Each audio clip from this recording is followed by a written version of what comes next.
नमस्कार, स्वागत है आपका हमारी चैनल साहित्य दर्शन में। और आज हम आपको सुनाएंगे मुंशी प्रेमचंद जी द्वारा लिखित उपन्यास कर्मभूमि की कहानी। इसको हम आपको 3 भागों में सुनाएंगे। तो आज हम आपको पहला भाग सुनाएंगे और ये कहानी हम आपको संक्षेप में सुनाएंगे। तो चलिए शुरू करते हैं कर्मभूमि का भाग 1। मुंशी प्रेमचंद जी उपन्यास की शुरुआत स्कूल और कॉलेजों में ली जाने वाली फीस और उसके तरीके पर व्यंग के साथ करते हैं। वो फीस लेने की तुलना मालगुजारी वसूलने से भी सख्त बताते हैं। ऐसे ही एक स्कूल का वर्णन करते हुए वो लिखते हैं कि फीस को जमा करने की तिथि पर अध्यापक विद्यार्थी का नाम बुलाते हैं और फिर वो विद्यार्थी फीस जमा कर देता है। इस बार अप्रैल, मई और जून की फीस के साथ साथ परीक्षा की फीस भी ली जा रही है। 10वीं क्लास में एक विद्यार्थी को 40 रुपए देने पड़ रहे हैं। ऐसे ही अध्यापक जी अमरकांत का नाम बुलाते हैं, जो कि 20वां विद्यार्थी है। वो कक्षा में उपस्थित नहीं है। मोहम्मद सलीम अध्यापक से अमरकांत को ढूंढने जाने की अनुमति लेकर क्लास से बाहर आता है। वह बहुत अमीर और बहुत खिलाड़ी लड़का है। उसे कविता लिखने का भी बहुत शौक है। अमरकांत पढ़ने में होशियार है। वो सलीम की मदद गणित में कर देता है और सलीम की कविता सुन लेता है। इससे दोनों की दोस्ती हो गई है। उसे अमरकांत बाहर मिल जाता है। सलीम उसे कक्षा में ले जाता है और उसकी फीस के पैसे दे देता है। अमरकांत के पिता समरकांत ने अपने आड़ती के व्यवसाय को बहुत आगे बढ़ाया। फिर उसे बंद करके लेन देन का काम शुरू किया। अमरकांत की माँ का देहांत उसके बचपन में ही हो गया था। दूसरी माँ को वो पसंद नहीं था। पिता से भी उसकी नहीं बनती थी। उसकी एक सौतेली बहन नैना है। दोनों एक दूसरे को बहुत प्यार करते हैं। यह बात सौतेली माँ को पसंद नहीं थी। अपने पुत्र की कामना लिए वो एक दिन इस दुनिया से चली गई। समरकांत बाल विवाह और वृद्ध विवाह की बुराइयों को समझते थे, इसलिए उन्होंने ना तो अपना विवाह किया और ना ही नैना का। लेकिन उन्होंने अमरकांत का विवाह करने का सोचा। अमरकांत 19 साल का था, लेकिन बहुत दुबला पतला था, किशोर लगता था। उसका विवाह उसके पिता ने लखनऊ के एक धनी परिवार में कर दिया। कन्या के परिवार में सिर्फ माँ और बेटी थे। अमरकांत स्कूल से आकर अपनी कोठरी में चरखा काटने लगा। अपने बड़े से घर में उसने अपने लिए यही एक कोठरी पसंद की थी। उसने कई महीनों से प्रतिज्ञा कर ली थी कि वो 2 घंटे रोज चरखा काटेगा। तभी उसकी बहन नैना आई और उसे 20 रुपए देकर बोली कि ये रुपए फीस के लिए हैं। अमरकांत के पूछने पर उसने बताया कि दादा से लिए हैं। अमरकांत ने बताया कि उसकी फीस उसके मित्र ने जमा कर दी है। तभी समरकांत आए। दोनों में बहस हो गई। उनके जाने के बाद मेहरी सिल्लो उसे बुलाने के लिए आई। सिल्लो का पूरा नाम कौशल्या था। शीतला माता के निकलने पर उसके पति और पुत्र की मौत हो गई थी और उसकी भी एक आंख जाती रही थी। अमरकांत अपनी पत्नी सुगदा के पास पहुंचा। उसने नाश्ता लगाया और उससे बोली कि लाला जी 40 रुपए के लिए गुस्सा कर रहे थे। तुम थोड़ी देर दुकान पर जाया करो। मेरे पास 1000 रुपए हैं, मुझसे ले लेते। चाहो तो अम्मा के पास चलो, अम्मा तुम्हें इंग्लैंड भेज देंगी। अमरकांत ने मना कर दिया। अमरकांत मैट्रिक में पूरे प्रांत में प्रथम आया था, लेकिन आयु ज्यादा होने की वजह से छात्रवृत्ति नहीं मिल सकी। उसने बड़ी बड़ी कोठियों में पत्र व्यवहार का ठेका ले लिया था लेकिन यह उसके पिता को बिल्कुल पसंद नहीं था। लेकिन अमरकांत ने उन्हें समझा दिया कि वह यह कार्य सिर्फ व्यावसायिक ज्ञान प्राप्त करने के लिए कर रहा है। लाला जी तो मान गए, लेकिन सुखदा नहीं मानी। एक दिन दोनों में बहुत बहस हुई। अमरकांत ने कहा, मैं लाला जी से पैसे नहीं मांगूंगा, उनके सामने हाथ नहीं फैलाऊंगा। सुगदा ने उत्तर दिया, तो फिर मुझे भी सिलाई का काम करना चाहिए या स्कूल में नौकरी करनी चाहिए। अमरकांत ने अपने आप को इस संकट से बचाने हेतु कहा कि हाँ, यदि कोई तुम्हें ताने दे तो। अमरकांत ने कहा, मुझे सूद ब्याज के काम से चिढ़ है। सुगदा ने कहा कि तब तो तुम्हें दुकान पर जरूर बैठना चाहिए, ताकि उतनी देर कुछ गलत नहीं हो पाए। और यदि लाला जी ने तुम्हें काम सौंप दिया तो अपनी मर्जी से काम चलाना। इधर सुगदा 1 साल से अपने मैके नहीं गई थी। उसकी माँ बार बार बुला रही थी, लेकिन वो अमरकांत को छोड़कर नहीं जाना चाहती थी। उसे पता था यदि वो चली गई तो अमरकांत वापस अपनी सोच के हिसाब से चलने लगेगा।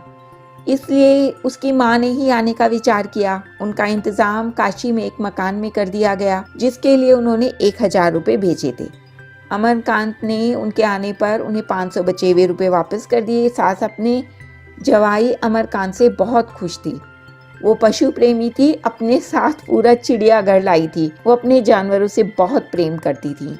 दूसरे दिन माँ ने बेटी को समझाया कि अपने रूप के गर्व में मत रहो, अमरकांत के साथ समय बिताओ, सब ठीक हो जाएगा। सुगदा का तर्क था कि वो मुझसे तपस्वी की तरह रहने को कहते हैं, मैं क्यों रहूं ऐसे। माँ ने कहा, यदि लाला जी का दिवाला हो जाए तब। बेटी ने कहा, ऐसा क्यों होगा। माँ को पता चला कि उनकी संपत्ति का वारिस आने वाला है। इस खबर से वह बहुत खुश हुई। अमरकांत के जीवन में माँ के प्यार की कमी को उसकी सास के प्यार ने पूरा कर दिया। वो उसका हर तरह से ख्याल रखती और कभी कभी उसे 10-20 रुपए दे देती थी। अमरकांत को प्यार मिला तो वो और सुगदा भी समीप आने लगे। वो अब विलासिता की चीजें पसंद करने लगा था। वो अपनी सास को अखबार पढ़कर सुनाता था। बस इसी वजह से दैनिक समाचार और साहित्य में उसकी रुचि थी, अन्यथा वह बिल्कुल धनियों की तरह ही बन गया था। समाचार पढ़ने से उसके राजनीतिक ज्ञान का विकास होने लगा। उसे समझ आने लगा कि शासक मंडल किस तरह से जुर्म करते हैं। वह कांग्रेस का मेंबर बन गया।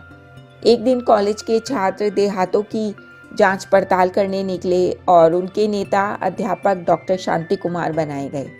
इस टोली में अमर और सलीम भी थे। छात्र देहात का हाल देखकर बहुत दुखी थे। उनकी सोच थी कि किसानों के पास अन्न की कोठरियां होंगी, लेकिन उनके पास अन्न के मटके तक नहीं थे। सभी बात करते हुए चल रहे थे। अब कच्ची सड़क से पक्की सड़क पर आ गए थे। उन्होंने देखा कि एक पेड़ के नीचे 10-12 स्त्री पुरुष डरे हुए खड़े थे। ये उनसे ही पूछ रहे थे कि एक स्त्री की चीख खेतों की तरफ से सुनाई दी। सब कुछ समझ आ गया। सब लोग खेतों की तरफ भागे। गोरे सिपाहियों ने रोकने का प्रयास किया। मारपीट शुरू हो गई। एक सिपाही ने गोली चलाई जो अध्यापक जी की जांघ में लगी। जो लोग पेड़ के नीचे खड़े तमाशा देख रहे थे वो भी आ गए। सब ने गोरों को चित कर दिया। सलीम ने गुस्से से उन सभी मजदूरों को लताड़ा। एक बैलगाड़ी मंगाई और उसमें सभी गोरे सिपाहियों को लाद कर चल दिए। सबसे पास के रेलवे स्टेशन पर पुलिस के हवाले कर दिया। अमरकांत ने सोचा कि गोरे सिपाही इंग्लैंड में सबसे छोटे दर्जे के मनुष्य होते हैं। इनमें इतना साहस कैसे हुआ? सिर्फ इसलिए कि हम पराधीन हैं। उसने निश्चय किया कि पराधीनता की इस जंजीर को तोड़ना होगा। डॉक्टर शांति कुमार 1 महीने में ठीक हो गए। सुगदा का प्रसव काल समीप आ रहा था। उसने अमर से कहा कि जलसों में इतना न बोले। इंस्पेक्टर साहब ने लाला जी से कहा है। उसने यह भी कहा कि जिस महिला के साथ अन्याय हुआ था उसका पता करो और यहाँ ले आओ। उसे माँ रख लेंगी, नहीं तो मैं रख लूंगी। अमर उसकी सहृदयता से बहुत प्रसन्न था। अमरकांत ने अब जलसों में बोलना छोड़ दिया था। वो कभी कभी दुकान पर भी बैठ जाता था।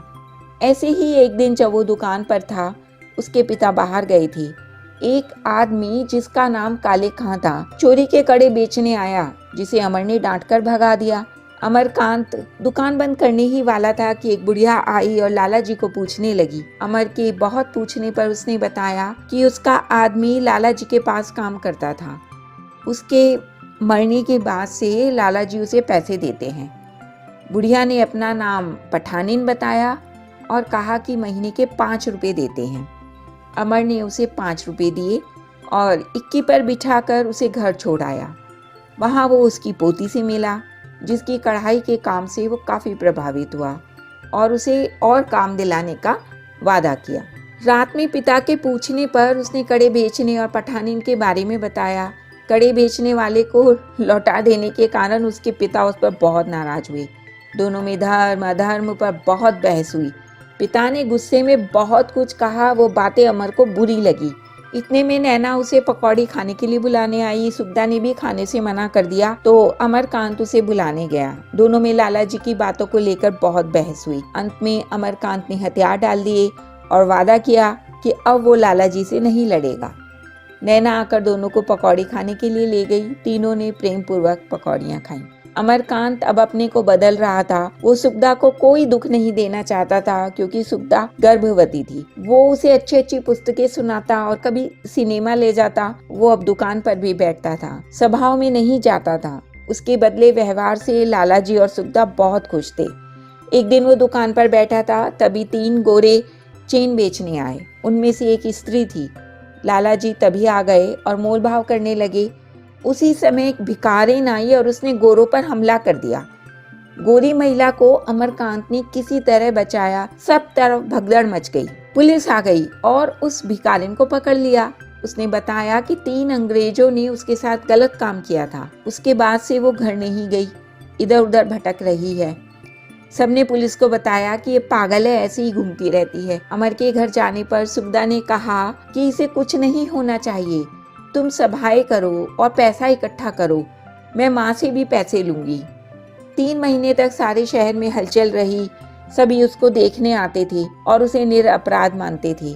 मुकदमे का सारा खर्च रेणुका देवी कर रही थी। लोग भी चंदा दे रहे थे। समरकांत जी ने भी चुपचाप चंदा दिया था। डॉक्टर शांति कुमार और सलीम भी भरपूर मदद कर रहे थे। एक दिन अदालत में पठानिन और उसकी पोती आए। अमरकांत ने उनके बैठने की व्यवस्था अपने घर की महिलाओं के पास कर दी। सकीना, पठानिन की पोती, ने रुमाल बेचकर 2 रुपए कमाए थे। वो चंदे में देना चाहती थी। अमर ने कहा, इसे आप खर्च कर लीजिए। जज साहब ने भिखारिन से पूछताछ शुरू की। उसने कहा, मैंने ही इन दोनों को मारा है। उसने अपने साथ घटी सारी बात बताई और बोली, मैं तो खुद जिंदा नहीं रहना चाहती। मेरा एक बच्चा है, पति है, पर अब मैं उनके पास नहीं जा सकती। मुझे मेरे लिए मौत चाहिए। जज साहब ने फैसला कल सुनाने के लिए कहा। कचहरी से अमर सीधा सलीम के पास पहुंचा। दोनों ने योजना बनाई कि यदि जज साहब ने भिखारिन के विरुद्ध निर्णय दिया तब उन पर जूता लगवा दिया जाए। काले खां से बात करने को सलीम राजी हो गया, पैसे देने को अमर। जब अमर घर पहुंचा तो सुगदा प्रसव पीड़ा से बहाल थी। अमर लेडी डॉक्टर को लेने गया। वो अपनी मोटर से तुरंत चल दी। फिर वो सर्जन को लेने गया। उनको लेकर जब तक घर पहुंचा, पुत्र पैदा हो चुका था। सभी बहुत खुश थे। लाला जी ने अमर से कहा कि उत्सव की तैयारी की सूची बना लो। अगले दिन सलीम अमर का इंतजार कर रहा था। काले खां को उसने पहले ही बुला लिया था। तभी डॉक्टर साहब आए और बोले कि आज अमर और रेणुका जी नहीं आ पाएंगे क्योंकि अमर के पुत्र पैदा हुआ है। डॉक्टर साहब ने सलीम को जज साहब पर जूते पड़वाने की बात जानकर बहुत डांटा। फिर वो दोनों अदालत पहुंचे। वहाँ लाला जी सबको निमंत्रण दे रहे थे। इतने में एक युवक डॉक्टर साहब के पास आया। उसकी गोदी में एक बच्चा था। वो उनसे अकेले में बात करना चाहता था। उसने बताया कि वो भिखारिन का पति है, उसका नाम मुन्नी है। वो उस दिन साड़ी लेने गई थी। उसके बाद मुझे कुछ लोगों ने कहा कि छावनी के पास ऐसी शक्ल की औरत घूमती है, पर मैंने विश्वास नहीं किया। पर अब मैं उसे घर ले जाना चाहता हूँ। उसने डॉक्टर साहब को बहुत धन्यवाद दिया अपनी पत्नी की मदद करने के लिए। तभी जज साहब आ गए और उन्होंने भिखारिन को छोड़ दिया। सभी बहुत प्रसन्न थे। जुलूस निकालने की तैयारी थी, लेकिन मुन्नी ने मना कर दिया। उसने कहा, मुझे रेलवे स्टेशन छोड़ दीजिए। डॉक्टर साहब ने बताया कि तुम्हारा पति आया है और वो तुम्हें ले जाना चाहता है, लेकिन वो उसके साथ जाना नहीं चाहती थी। दोनों मोटर में बैठकर जाने लगे तो मुन्नी का पति पीछे पीछे दौड़ता हुआ आया, लेकिन मुन्नी ने मना कर दिया। मुन्नी की रिहाई की बात अमर के बच्चे के जलसे में भी हो रही थी। अमर ने सारा श्रेय अपने आप को दिया। अब अमर कॉलेज से सीधे घर आता था। बच्चे को बुखार था, तभी पठानिन बधाई देने आई। उसने बच्चे के लिए रेशमी कुर्ता और टोपी दी और अमर से बोली, मेरे साथ चलो, बच्चे के लिए तावीज़ देती हूँ, नज़र लग गई है। रास्ते में पठानिन ने सकीना के बारे में बात की और बताया कि उसने रुमाल काढ़ लिए हैं। दोनों पठानिन के घर पहुंचे। उसने अमर को तावीज़ दिया और रुमाल भी दिए। अगले दिन बच्चे का हाल बताने के लिए कहा। अमर के घर पहुंचने के बाद थोड़ी देर में सलीम आ गया। अमर ने सकीना के बारे में बात की और रुमाल भी दिखाए। सलीम ने रुमाल 5 रुपए में खरीद लिए और अमर से बोला, वहाँ ज़्यादा मत जाया करो, लोग बातें करेंगे, बदनामी होगी। लेकिन अमर ने कहा, यदि मन अच्छा है तो कुछ परवाह नहीं।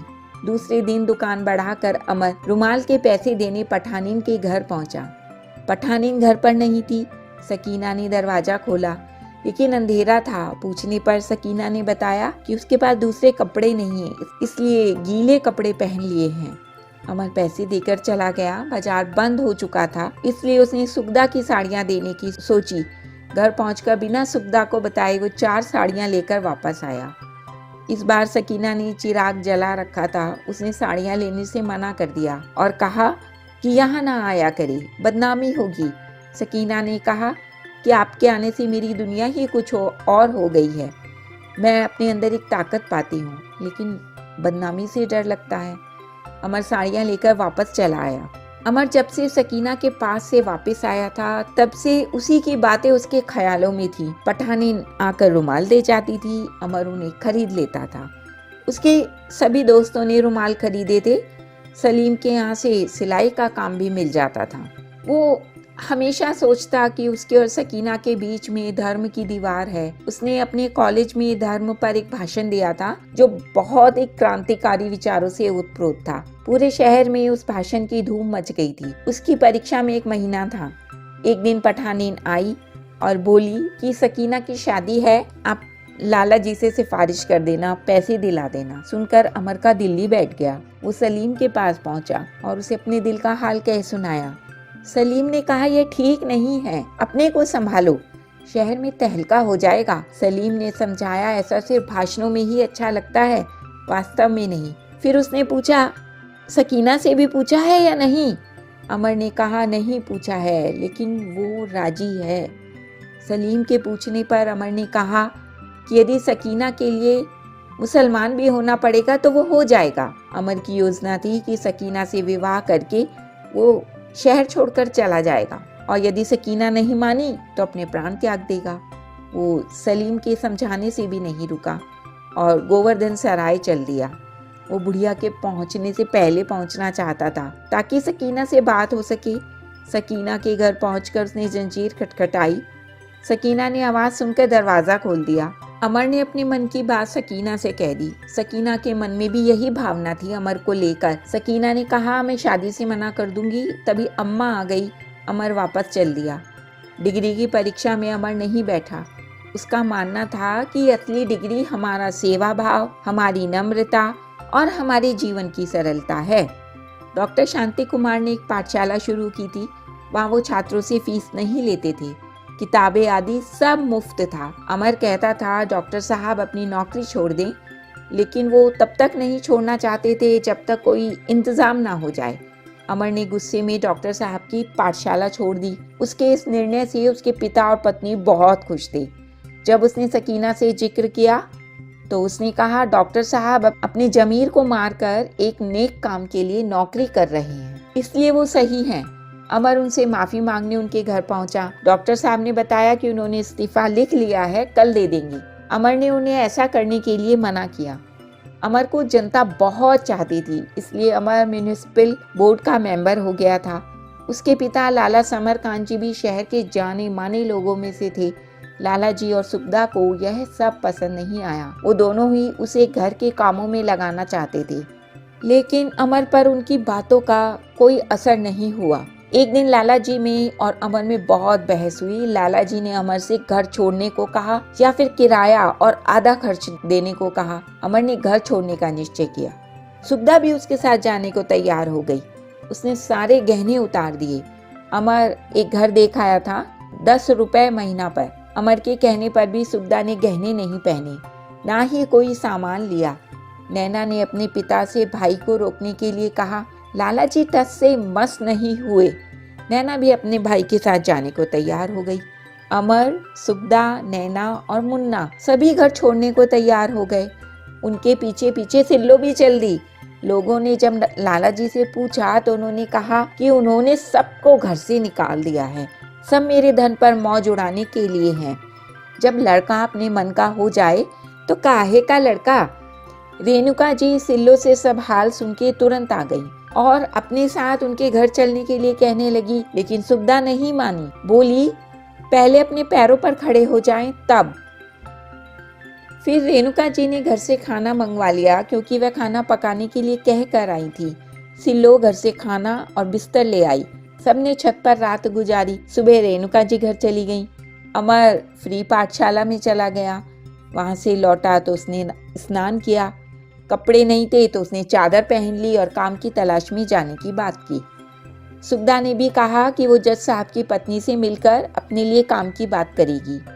अमर ने खद्दर की दुकान से चादरें, जम्फर, साड़ियाँ आदि कमीशन पर बेचने के लिए ले ली और उन्हें पीठ पर रखकर बेचने के लिए चल दिया। अमरकांत कपड़े बेचकर रोज रुपया सवा रुपया कमा लेता था। सुगदा को जज साहब की पत्नी की सिफारिश से एक बालिका विद्यालय में 50 रुपये महीना की नौकरी मिल गई थी। दोनों की खटपट चलती रहती थी। एक दिन खबर मिली कि लाला जी को बुखार आ गया है। सुगदा नैना और मुन्नी को लेकर लाला जी से मिलने पहुंची। 2 दिन वहां रुकी। उनकी तबीयत ठीक होने पर वापस आ गई। वापस आते समय लाला जी ने कहा कि मैंने जो कुछ कहा अमर की भलाई के लिए ही कहा। कुछ अनुचित हुआ हो तो माफ करना। सुगदा ने कहा, अकेले मेरे आने से कुछ नहीं होगा, मैं जल्द ही सबको ले आऊंगी। तब से सुगदा का यह नियम हो गया कि वो सवेरे लाला जी के पास आ जाती और उन्हें भोजन कराकर वापस आकर विद्यालय चली जाती। तीसरे पहर नैना को साथ लेकर आती। 1-2 घंटे बैठकर वापस आ जाती। कभी रेणुका जी से मिलने जाती तो नैना को भेज देती। उसे अमर का पीठ पर बोझ लेकर चलना अच्छा नहीं लगता था। एक दिन उसने अमर को बोझ उठाई देख लिया, साथ में पड़ोसन भी थी। उस रात उनका बहुत झगड़ा हुआ। अमर इधर 1 महीना से सकीना से मिलने नहीं गया था। एक दिन सकीना ने कार्ड भेजकर बुलवाया तो वो उससे मिलने पहुंचा। घर पर अम्मा नहीं थी, वो बिरादरी में गई थी। सकीना से उसकी बातें हुई। जैसे ही वो सकीना को गले लगाना चाहता था तभी अम्मा आ गई और गुस्से से बोली, इतनी शरीफ बाप की ऐसी औलाद। ने कहा, तुरंत यहाँ से निकल जा, नहीं तो तेरी आंखें निकलवा दूंगी। उसने अमर की लाई 2 साड़ियाँ भी लेने से मना कर दिया। अमर जब जाने लगा तो सकीना दरवाजे तक आई। अमर ने साड़ियाँ सकीना को दे दी और चला गया। अम्मा ने सकीना को भी खूब डांटा। अमर गली से बाहर आकर सोच रहा था कि सकीना साथ चलने को तैयार है तो उसे साथ ले चलूं। फिर उसे टॉलस्टॉय की कहानी याद आई जिसमें प्रेमी अपनी प्रेमिका को लेकर भाग जाता है और उसका भीषण अंत होता है। तभी उसे किसी ने पुकारा। यह सलीम था। सलीम के पूछने पर उसने सारी बात बता दी। दोनों सलीम के घर पहुंच गए।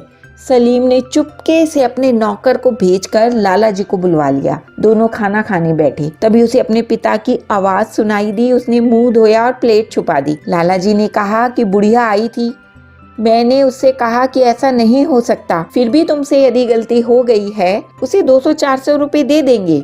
तुम्हें भागने की और शोर मचाने की कोई जरूरत नहीं है। पिता ने समझाया कि कुछ घर का काम देखो और कुछ बाहर का काम देखो, मारे मारे फिरने से क्या काम। उसने अपने पिता से पूछा कि आपके घर में सकीना के लिए स्थान है?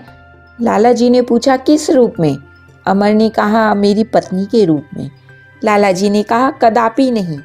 अमर ने कहा, तब मैं आपके घर नहीं आ सकता। पिता ने कहा, जहाँ रहो सुखी रहो, यदि कभी कुछ जरूरत हो तो मुझे लिख देना, पत्र लिखते रहना। तो अभी हम आपको सुना रहे थे मुंशी प्रेमचंद जी द्वारा लिखित उपन्यास कर्मभूमि। उसका भाग 1 हमने आपको भी सुनाया है। उम्मीद है आपको ये वीडियो पसंद आया होगा। यदि आपको ये वीडियो पसंद आता है तो इसे लाइक कीजिए, शेयर कीजिए अपने दोस्तों के साथ और हमारे चैनल को सब्सक्राइब कीजिए। हमें ये भी बताइए कि आप कौन कौन सी और कहानियाँ और कौन कौन सी उपन्यासों की कहानियाँ आप सुनना चाहते हैं। तो ये आप हमें कमेंट बॉक्स में लिख के जरूर बताइएगा। धन्यवाद।